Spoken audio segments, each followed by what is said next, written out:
तो फिर चलिए शुरू करते हैं। जैसा कि हेडिंग से ही आप लोग पकड़ सकते हैं कि इस टॉपिक में जो है कि अंग्रेजों का भारत में विस्तार वाला पार्ट को हम देख रहे हैं। इस पर जो है कि हमने 2 वीडियो ऑलरेडी बना करके यूट्यूब चैनल पर अपलोड कर दिया है। पहला वीडियो में आपको मिलेगा बंगाल विजय में प्लासी युद्ध और बक्सर के युद्ध के बारे में मैंने चर्चा किया है। और दूसरा वीडियो देखिएगा तो उसमें अंग्रेज और मैसूर युद्ध और अंग्रेज और कर्नाटक के बीच जो युद्ध हुआ और कर्नाटक और मैसूर राज्य को अंग्रेजों ने हड़प लिया, उस स्थिति को बताया है। इस वीडियो में जो है कि उसके आगे जितने भी देशी राजवाड़े थे उसको अंग्रेज किस क्रम में, किस सीरीज में जो है कि ब्रिटिश राज में मिला लेता है, उसको हम देखेंगे। सबसे पहले देखिए कि भारत का अगर मोटा मोटी हम फिगर बनाने का कोशिश करते हैं तो कुछ इस तरह से आप लोग देखेंगे। यहाँ पर मैंने क्या बताया कि बंगाल था, ठीक। तो बंगाल को प्लासी युद्ध और बक्सर युद्ध के माध्यम से अंग्रेजों ने अपने आप में सम्मिलित कर लिया। यहाँ पर मैंने क्या बताया था, यहाँ पर हम बताए थे कि कर्नाटक था, ठीक। उसके बाद इधर मैंने क्या बताया, यहाँ पर जो था वो मैसूर राज्य था, मैसूर का राज्य यहाँ पर है। यहाँ पर मैंने क्या बताया, यहाँ पर था मराठा। देखते जाइए एकदम आप लोग ध्यान से, ठीक। और यहाँ पर मैंने क्या बताया, यहाँ पर जो है कि सिंध है, ठीक, सिंध। और यहाँ पर है जो कि पंजाब है, पंजाब। और यहाँ पर जो है अवध है, अवध। तो ब्रिटिश ने अर्थात अंग्रेजों ने पहले इसको जीता था, फिर इसको जीता था, 3 पर इसको, 4 पर इसको, 5 पर इसको, 6 पर इसको, 7 पर इसको। इसका एक क्रम है, मतलब कि क्लॉकवाइज ये बढ़ते गया इस तरह से। इधर से आया, इधर गया, फिर इधर गया, फिर इधर गया, फिर इधर गया। मतलब कि घड़ी की सुई जिस दिशा में चलती है, ठीक उसी दिशा को अनुकरण करते हुए अंग्रेजों ने भारत में जो कि क्षेत्र राजवाड़े के रूप में थे उसको एक एक करके जीतता चल गया। पहले बंगाल, दूसरा कर्नाटक, तीसरा मैसूर, चौथा मराठा, पांचवा बताए सिंध, छठा पंजाब और सातवां ओवरऑल अवध को कुशासन के आधार पर हड़प लिया। वो हम आगे बताएंगे। तो इस वीडियो में हम क्या बताएंगे, ये हो गया है, ये हो गया, ये हो गया, मराठा, सिंध, पंजाब, अवध, ये 4 पर चर्चा करेंगे। बस आप लोग वीडियो को देखते रहिए, एकदम जो है कि कंसेप्ट फुल्ली आप लोगों के पास क्लियर होने वाला है। बस बने हुए रहिए, ठीक है। तो फिर देखिए आप लोग बोर्ड पर। चलिए तो फिर शुरुआत करते हैं। आंग्ल मराठा युद्ध के बारे में थोड़ा सा देखते हैं। आंग्ल मराठा युद्ध, ठीक। आंग्ल कहने का मतलब हुआ अंग्रेज, मराठा कहने का मतलब हुआ कि मराठे राजवाड़े जो थे उसके बारे में। तो आंग्ल मराठा युद्ध टोटल 3 युद्ध हुआ और लास्ट वाला युद्ध जो है कि 1818 ईस्वी में समाप्त होता है। और उसी के आधार पर जो है कि उसी युद्ध की समाप्ति के बाद अंग्रेज जो है ना वो मराठा के संपूर्ण साम्राज्य को जो है कि ब्रिटिश साम्राज्य में मिला लेता है। तो पहला जो है कि आंग्ल मराठा युद्ध होता है 1775 ईस्वी से लेकर के कितना तक चलता है, 82 तक। दूसरा चलता है 1803 से 5 तक। बस आप लोग देखिए और सुनिए और समझिए, ठीक है। पहला 1775 से लेकर के 82 तक हम बताएं। उसके बाद दूसरा जो है कि ये फर्स्ट लिखा हुआ है, यहाँ पर लिख देते हैं फर्स्ट। उसके बाद जो है कि सेकेंड जो है, सेकेंड 1803 से लेकर के 1805 के बीच में चलता है। और थर्ड जो चलता है 1817 से लेकर के 18 के बीच में। ये टोटल 3 युद्ध हुआ। यहाँ पर लिख दीजिए कि टोटल 3 युद्ध, ठीक। तो हम पहला युद्ध से शुरुआत करते हैं, दूसरा तीसरा एक एक करके हम देखेंगे। कारण कि इसमें थोड़ा सा जो है कि 4 राजवाड़े को समेट कर देखना है एक ही वीडियो के अंदर, तो थोड़ा सा जो है कि स्पीड चलेंगे। तो आप लोग बने रहिए। स्पीड कहने का मतलब ये नहीं हुआ कि आप लोगों के खोपड़ी के ऊपर से जाएगा, बस आप लोग वीडियो को देखते रहिए। एकदम कंसेप्ट जो है ना यहाँ पर डाला जाएगा, एकदम समझेंगे आप, ठीक। तो बस देखिए पहला से हम उठाते हैं, फिर इसकी शुरुआत कर देते हैं। फर्स्ट आंग्ल मराठा युद्ध देख लीजिए आप लोग। फर्स्ट आंग्ल मराठा युद्ध खूब क्वेश्चन इस सबसे पूछता है। एक चीज जान लीजिए, 1775 से 82 तक हुआ है। 1775 से लेकर के 5 लिखा हुआ है 82 तक। अब इसके बारे में थोड़ा सा बेसिक जानकारी आपको देते हैं कि ये युद्ध होने के पीछे रीजन क्या था। तो आप लोग सुनिए, सिर्फ सुनिए, ठीक। पहले बात बताइए कि मराठा का नाम आप लोग सुनते होंगे तो पेशवा का नाम सुनते होंगे। ये तो आप लोग जानते होंगे कि पेशवाओं का दौर था। बाजीराव प्रथम, बाजीराव द्वितीय, इस तरह से बालाजी बाजीराव, तो ये सब पेशवा थे। तो ये जो सेंचुरी दिया हुआ है 1775 ईस्वी, तो 1775 ईस्वी में एक वहाँ का पेशवा हुआ करता था, उस पेशवा का नाम था माधवराव। ठीक, सुनते जाइए, इससे सिर्फ और सिर्फ कंसेप्ट को सुनिए और समझिए युद्ध की पृष्ठभूमि कैसे बनती है। 1775 ईस्वी के आसपास जो है वो माधवराव नाम का एक व्यक्ति मराठा साम्राज्य में पेशवा के पद पर रहता है। इस माधवराव की मृत्यु जो है 1772 ईस्वी में ही हो जाती है, समझ गए ना। तो 1772 ईस्वी में इसकी मृत्यु होने के बाद इसके एक छोटा बेटा रहता है, किसका, माधवराव का बेटा रहता है, जो अल्पवयस्क मतलब बहुत छोटा रहता है, मान लीजिए 15 साल या 14 साल का एक नवबालिग लड़का रहता है। तो माधवराव की मृत्यु होता तो उसका बेटा जो नवबालिग था, नारायण राव उसका नाम था, उसको पेशवा बना दिया जाता है, समझ गए। लेकिन उसके चचा जो थे उसका नाम था रघुनाथ राव। तो रघुनाथ राव जो है वो नारायण राव का ये कर देता है, मतलब गला पर हाथ नहीं फेरता है, बल्कि जो है कि गला काट देता है। उसके खुद का चचा जो है कि वो बच्चा को मार देता है। तो मार करके वो खुद जो है कि पेशवा बन जाता है। इससे जो है कि पेशवा में और भी सरदारे थे, मराठा जो राज्य था उसमें सरदार था, जैसे आप लोग सुनते होंगे सिंधिया हो गया, भोसले हो गया, होलकर हो गया, गायकवाड़ हो गया। ये सब जो है कि ये कारनामा देखकर भड़क गया, और भड़कने के बाद जो है कि उसके चचा पर जाकर के अटैक कर देता है। तो उसके चाचा जो थे रघुनाथ राव, वो भाग करके अंग्रेज के पास चला जाता है, और अंग्रेजों से जो है कि 1775 ईस्वी में सूरत की संधि नाम से एक प्रकार के वो हस्ताक्षर कर लेता है सूरत की संधि पर, समझ गए ना। और यहीं से जो है कि राजवाड़े जो हम बताएं, मराठा राजवाड़े जो थे, सरदार जो थे, भोसले, गायकवाड़, उसके बाद होलकर, ये सब जो है अंग्रेजों के विरुद्ध जो है कि, और उसके चचा के विरुद्ध जो अंग्रेज से मिल गया था, युद्ध छेड़ देते हैं, और यहीं से युद्ध शुरुआत हो जाता है। तो मैंने क्या बताया कि पेशवा, यहाँ देखते जाइए सिर्फ, पेशवा किसका, पेशवा माधवराव की मृत्यु हो जाती है कितना में, 1772 ईस्वी में। इसका जो है कि पुत्र जो होता है ना, उसका नाम था माधवराव के पुत्र नारायण राव, ये पेशवा बनता है। इसकी उम्र होती है 15 वर्ष, ध्यान दीजिएगा, ठीक। ये पेशवा बना, ये पेशवा बन गया। अब इसको जो है कि मार देता है, इसको मार देता है कौन, इसका खुद का चाचा लिखा हुआ है, ठीक। उसका नाम रहता है रघुनाथ राव के विरुद्ध जो है कि मराठा में बहुत सारे जो है कि सरदार रहते थे, वो सरदार एकजुट हो जाते हैं और इसके विरुद्ध जो है कि युद्ध छेड़ देता है, और ये भाग करके कहाँ जाता है, अंग्रेजों के पास जाकर के सूरत की संधि कर लेता है। इस संधि से भड़क जाते हैं, और जो है कि अंग्रेज अब भरसेज मतलब कि राजवाड़ों के बीच जो है कि युद्ध छिड़ जाता है। उसी युद्ध को आंग्ल मराठा युद्ध के नाम से जाना जाता है। तो आंग्ल मराठा युद्ध के समय भोसले, सिंधिया और गायकवाड़ एक साइड से लड़ रहे थे, और वहाँ का जो है कि ईस्ट इंडिया कंपनी का गवर्नर था, उसका नाम था वारेन हेस्टिंग्स का ही पीरियड है ये वाला, याद रखिएगा। तो यहाँ पर हम थोड़ा सा लिखते हैं, बस आप लोग भी मेरे साथ साथ लिखते जाइए जो बोलते हैं और समझते जाइए। यहाँ पर हम क्या बताएं, यहाँ जो है कि मराठे सरदार, जिसमें कौन था, सिंधिया, भोसले, होलकर, गायकवाड़, ये सब एक तरफ से वर्सेस इधर ईस्ट इंडिया कंपनी, वो एक तरफ से यहाँ पर वारेन हेस्टिंग्स इधर से लड़ रहा था, समझ गए। ये दोनों के बीच लड़ाई होता है, और इसमें जो है कि मराठे विजयी रहते हैं, ठीक। ये युद्ध में जो है कि मराठे जीत जाते हैं, यहाँ पर लिख देते हैं मराठे विजयी, मतलब ये सब के सब जीत जाते हैं। और उसके बाद एक जो होता है, एक संधि हो जाती है, और संधि के द्वारा जो है कि युद्ध समाप्त हो जाता है। उस संधि से बार बार क्वेश्चन पूछता है, ध्यान रखिएगा कि 1782 ईस्वी में जो है कि संधि हो जाता है, और उस संधि का नाम जो है कि सालबाई संधि द्वारा युद्ध समाप्त। आप लोगों को ये नीचे वाला पता चल रहा होगा कि नहीं, हम थोड़ा सा देखते हैं।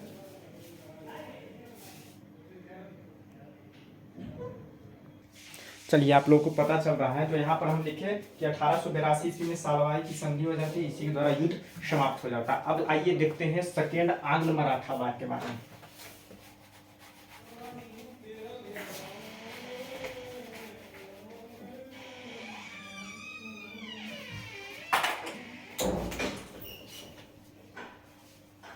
यहाँ लिख देते हैं सेकेंड आंग्ल मराठा वार 1803 से लेकर के 5 के बीच में हुआ है। और ये होता है, ये भी जो है कि मराठा सरदार, आप लिखिए जाइए जिस तरह से हम लिखते हैं, मराठा सरदार सिंधिया, सिंधिया हो गया, गायकवाड़ और होलकर और भोसले, ये सब के बीच होता है। Holkar, Bhosle versus East India Company, East India Company के बीच में होता है। और इस समय जो है कि एक किसका है, वो बेले जली का काल है। ठीक, इसमें जो है ना, इसमें अंग्रेज जीत जाता है, अंग्रेज विजयी। ठीक, अंग्रेज विजयी होते हैं और लास्ट में जो है कि एक संधि के द्वारा युद्ध की समाप्ति हो जाती है। ठीक, और हर एक से, इससे जो है कि संधि होती है, इससे संधि होती है, इससे संधि होती है। तो हम थोड़ा सा इस संधि के बारे में देख देते हैं। इस सिंधिया से अंग्रेज विजय होते हैं। थोड़ा सा यहाँ पर मिटाते हैं, आप लोग देखिए, यहाँ पर जगह नहीं है इसलिए यहाँ पर मिटाना पड़ेगा। देखिए,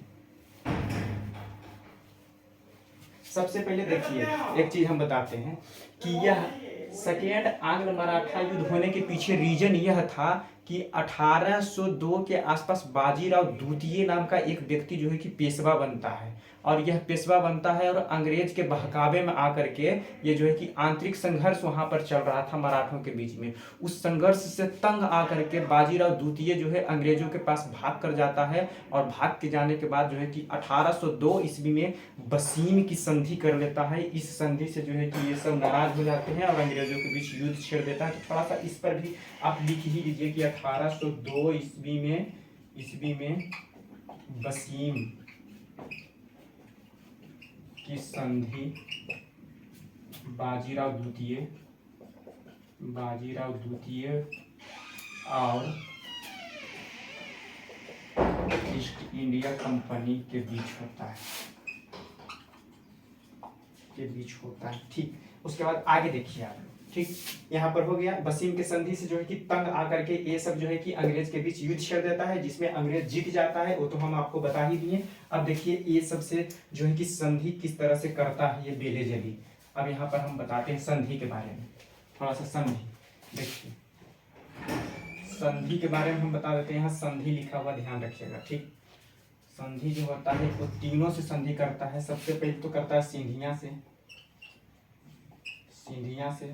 से करता है सरजी, नाम लिखा हुआ सरजी अर्जी गांव की संधि। सरजी अर्जी गांव की एक संधि है, वो सिंधिया से करता है। कौन? अंग्रेज करता है। समझ गए ना, ये सब ध्यान रखिएगा। ये Scindia versus East India company. और दूसरा हमने यह बताया कि देवगांव की संधि होता है भोसले एवं ईस्ट इंडिया कंपनी के बीच। भोसले ये सब मतलब कि क्या कहता है, मराठा सरदार है, उसका नाम है भोसले वर्सेज ईस्ट इंडिया, ध्यान दीजिएगा, ईस्ट इंडिया कंपनी के बीच होता है। और इसको जो है कि देवगांव की संधि के नाम से जाना जाता है।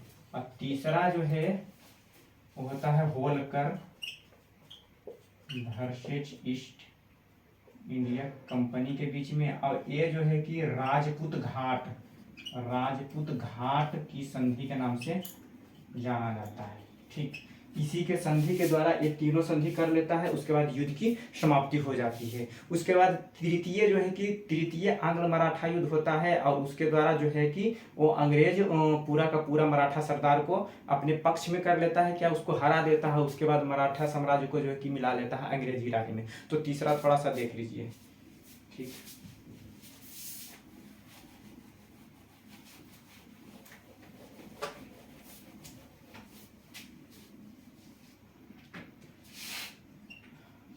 थर्ड आंग्ल मराठा युद्ध इसकी जो है कि 1817 से लेकर के 1818 के बीच में हुआ है।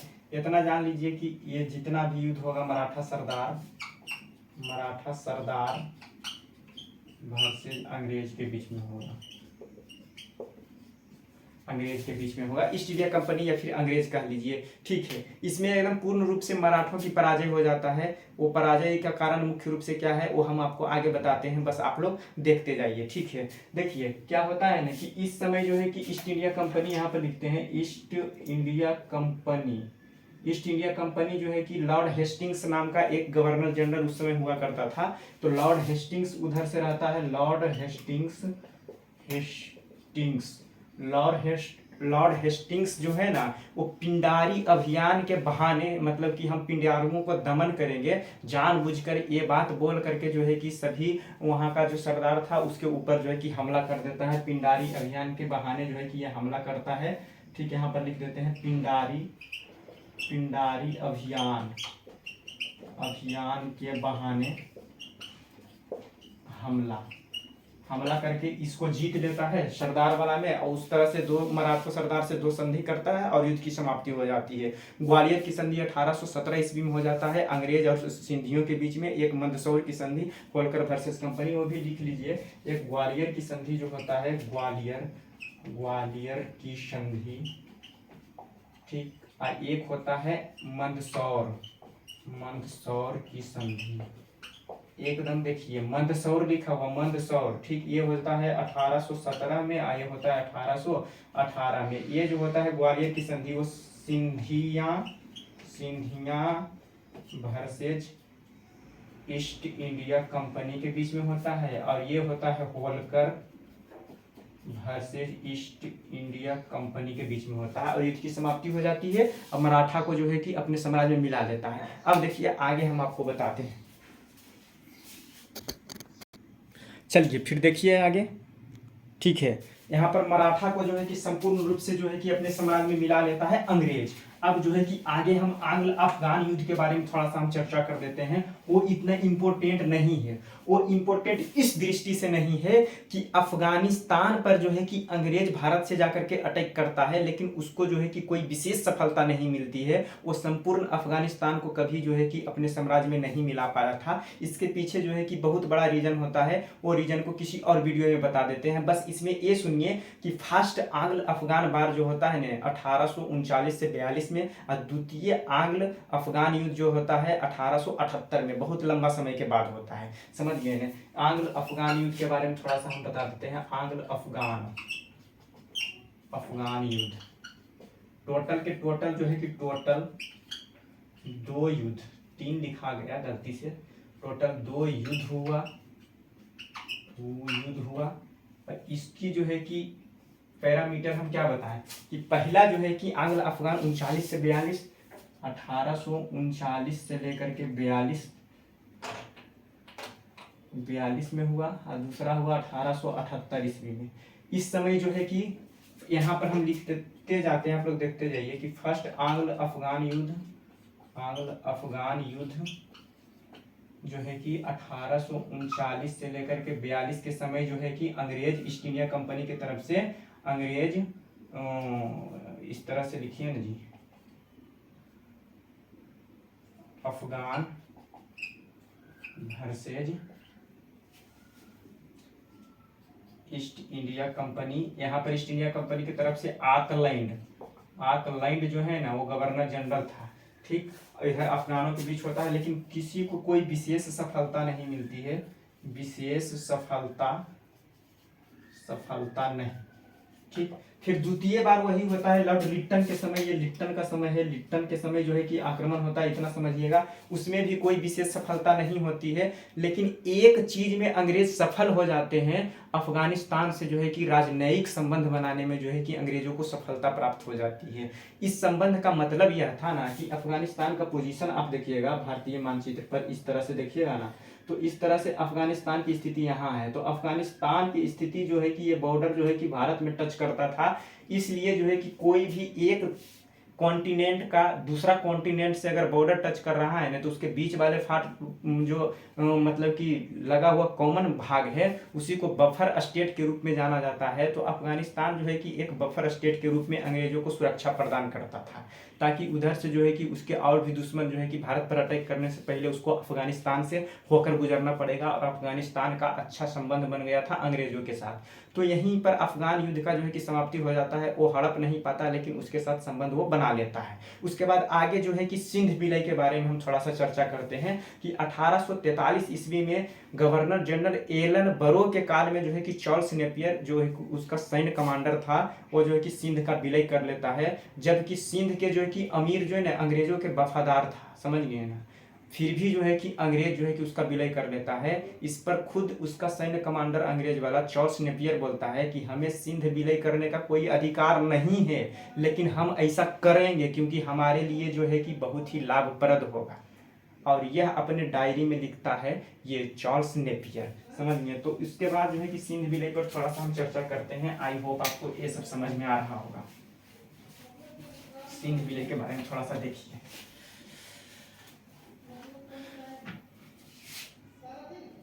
सिंध विलय,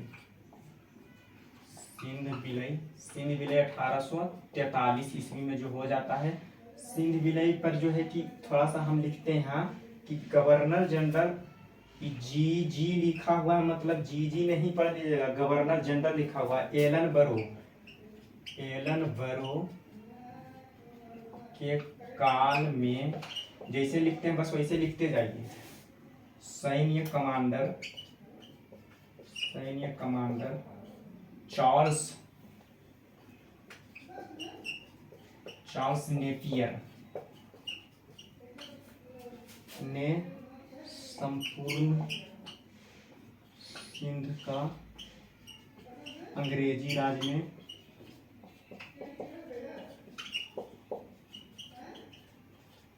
विलय कर लिया।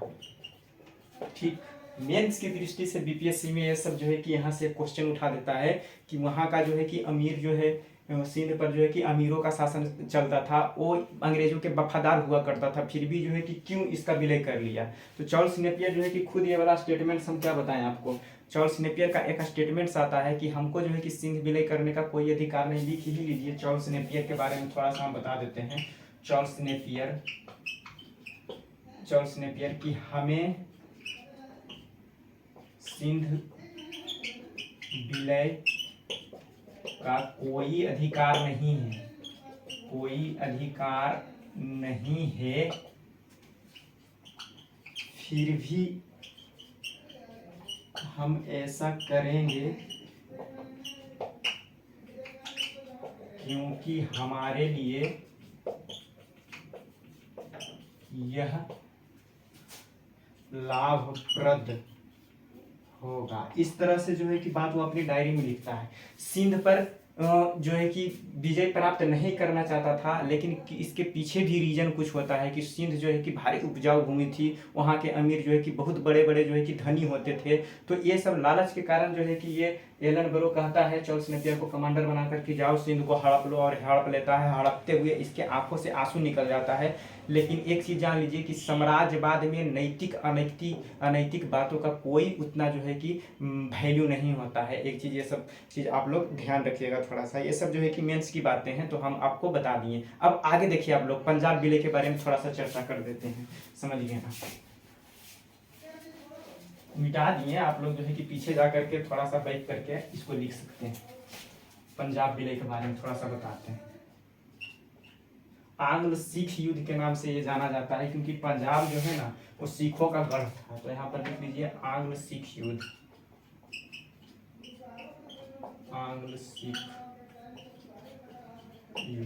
टोटल के टोटल जो है कि 2 युद्ध लड़ता है। एक 1845 से 46 में, और एक जो है कि 1849 में डलहौजी के काल में लड़ा जाता है। और डलहौजी तो जानबे करते हैं कि कैसा आदमी था। वो टोटल के टोटल को जो है कि अपने आप में अपने साम्राज्य में मिला लेता है। थोड़ा सा गर्मी है, थोड़ा सा पसीना पोंछने दीजिए। बस आप लोग वीडियो में बने रहिए, देखिए वीडियो को लगातार आप लोग देखा कीजिए। देखने से यह होगा ना कि कंसेप्ट आप लोगों को क्लियर होगा। एक उठा कर देख लीजिए, ठीक है, उससे भी फायदा होगा। लेकिन एक सीरीज से देखिएगा तो थोड़ा सा बेहतर रहेगा।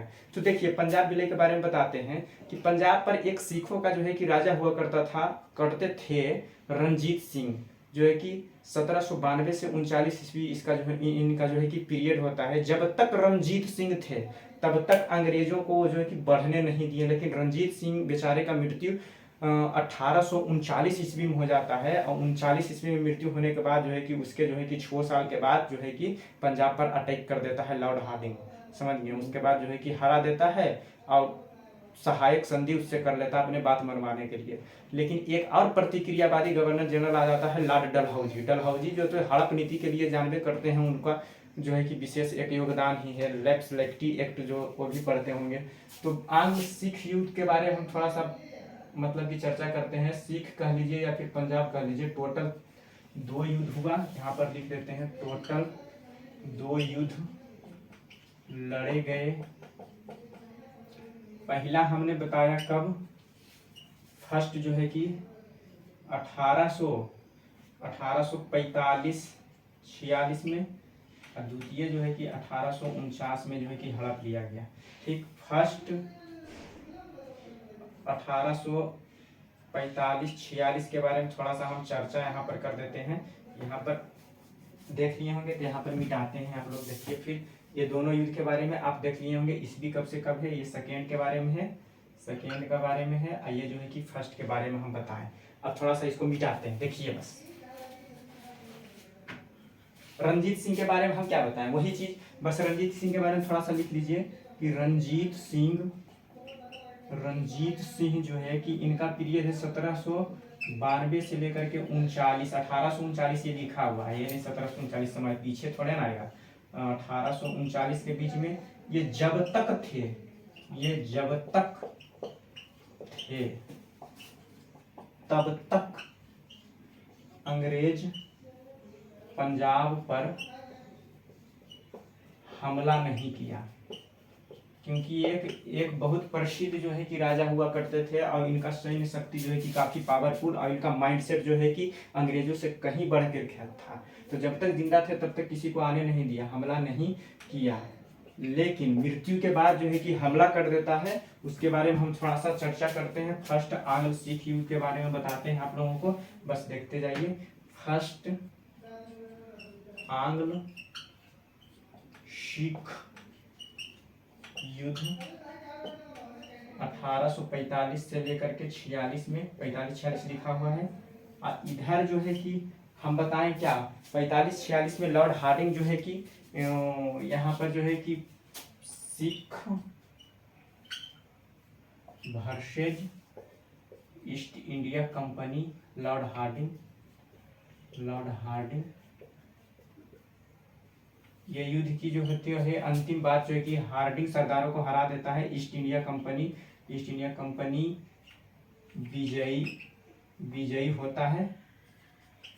विजयी होता है। ठीक, सहायक ईस्ट इंडिया कंपनी द्वारा लास्ट में जो है कि ईस्ट इंडिया कंपनी द्वारा सहायक संधि कर ली जाती है, सहायक संधि कर ली जाती है। ठीक, यहाँ पर आप लोग इतना लिखे होंगे, फिर मिटाते हैं, फिर देखिए, बस देखते जाइए।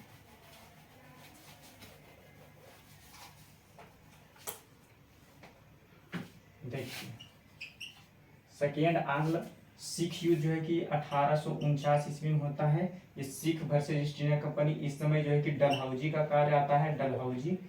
तो 49 ईस्वी में यहाँ पर लिख देते हैं 1849 में समग्र पंजाब का ब्रिटिश राज में विलय। अब आपको नजर आ रहा होगा, विलय कर लिया गया। ठीक, इतना जो है कि आंग्ल सिख युद्ध के बारे में चर्चा काफी है, समझ गए ना। बस इससे ज्यादा आप लोग ध्यान नहीं दीजिए। एक बच गया अवध, तो अवध के बारे में थोड़ा सा बताते हैं। ठीक, इसको मिटाते हैं। अब देखिए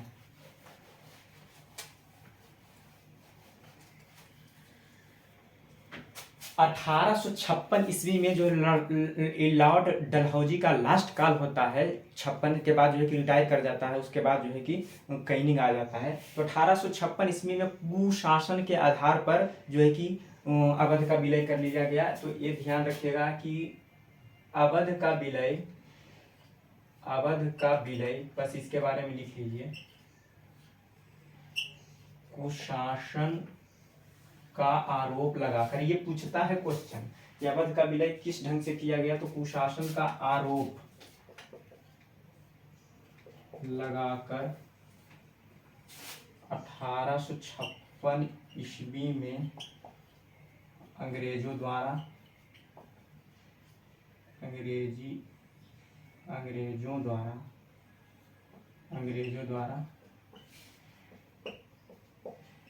कर लिया गया। ठीक, तो यहीं पर इंड हो जाता है, द इंड हो जाता है, खत्म हो जाता है। ब्रिटिश राज जो है कि पूरा का पूरा भारत को जीत लेता है। लास्ट में जो है कि 56 के बाद आप लोग जानते होंगे कि 1857 ईस्वी की महान क्रांति होती है। वह क्रांति जो है कि अंग्रेजों को झकझोर कर रख देता है। 1857 की क्रांति के बाद 1858 का एक जो है कि एक्ट आता है। उस एक्ट का प्रावधान यह होता है कि अब जो है कि आगे भारत में कोई भी ब्रिटिश राज का विस्तार नहीं किया जाएगा, क्योंकि 1858 का जो है कि एक्ट जो है ना, उस एक्ट के द्वारा ईस्ट इंडिया कंपनी का बागडोर जो है कि वहाँ का ब्रिटिश क्राउन के हाथ में चल जाता है। मतलब कि अभी कंपनी अभी तक जो है कि कंट्रोल कर रही थी अपने अधिकारियों, अपने गवर्नर जनरल के माध्यम से, लेकिन यही वाला कंट्रोलिंग पावर जो है कि 1858 वाले एक्ट के बाद जो है कि कहाँ चल जाता है, ब्रिटिश क्राउन के बाद। मतलब कि ब्रिटिश का जो राजा होगा वो भारत का भी राजा होगा। ये वाला एक्ट यही काम करता है 1857 की क्रांति के बाद।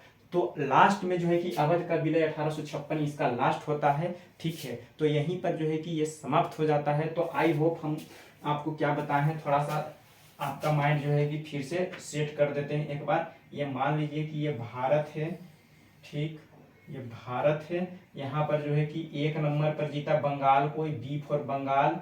यहाँ पर निजाम है, और यहाँ पर जो है कि कर्नाटक है, के फॉर कर्नाटक, ये 2 नंबर पर। और यहाँ पर जो है कि एम है लिखा हुआ, एम पर जो है कि मैसूर 3 नंबर पर। यहाँ पर जो है कि मराठा है, मराठा यहाँ लिख देते हैं, मराठा। ठीक, ये जो है कि 4 नंबर पर हम बताए थे। उसके बाद यहाँ पर जो है कि सिख या फिर पंजाब कह लीजिए, ये पंजाब हो गया, ये पंजाब हो गया। उसके बाद जो है कि सिंध हो गया, सॉरी सिंध नीचे आएगा, सिंध हो गया। उसके बाद जो है कि यहाँ पर पंजाब हो गया, पंजाब हो गया, और वहाँ पर जो है कि अवध हो गया। बस ऐसे ही मोटा मोटी हम आपको एक खाका बता देते हैं। पहले इधर से जीतता है, बढ़ता है, इधर आता है, फिर ऐसे बढ़ता है, फिर ऐसे बढ़ता है, फिर ऐसे बढ़ता है। मतलब कि क्लॉक बाई ये जीतते जाता है। लास्ट में जो है कि अवध का विलय जो है कि हम बताएं 1856 में कुशासन के आधार पर अंग्रेज कर लेता है। इसके बाद जो है कि वो इतना ही, जितना क्षेत्र के बारे में हम आपका बारे में आपके सामने चर्चा किए हैं, उतना ही क्षेत्र में जो है कि भारत पर अंग्रेज अपनी सत्ता को कायम करके चलाना शुरू कर देता है। यही वही बहुत बड़ा क्षेत्र था, समझ गए ना। बस इतना आप लोग को जानना है। अगर ये 3 वीडियो देखे होंगे तो आप अगर कंपटीशन का एग्जाम दीजिएगा तो एक क्वेश्चन तो पक्का आएगा, इससे 1 से 2 क्वेश्चन आता ही आता है। ठीक है, तो आप लोग जो है कि लगातार वीडियो देखते रहिए, वीडियो में बने रहिए। अगर आपको यह वीडियो या सेशन या फिर हमारा पढ़ाने का तरीका अच्छा लगता हो तो चैनल को सब्सक्राइब कीजिए, आपके दोस्त जो भी पढ़ने वाले हैं उनके पास शेयर कीजिए, हमें सपोर्ट कीजिए, सब्सक्राइब कीजिए, कमेंट कीजिए, लाइक कीजिए। ठीक है, इसी के साथ जो है कि हम वीडियो को समाप्त करते हैं। Thank you, welcome, tata, bye bye.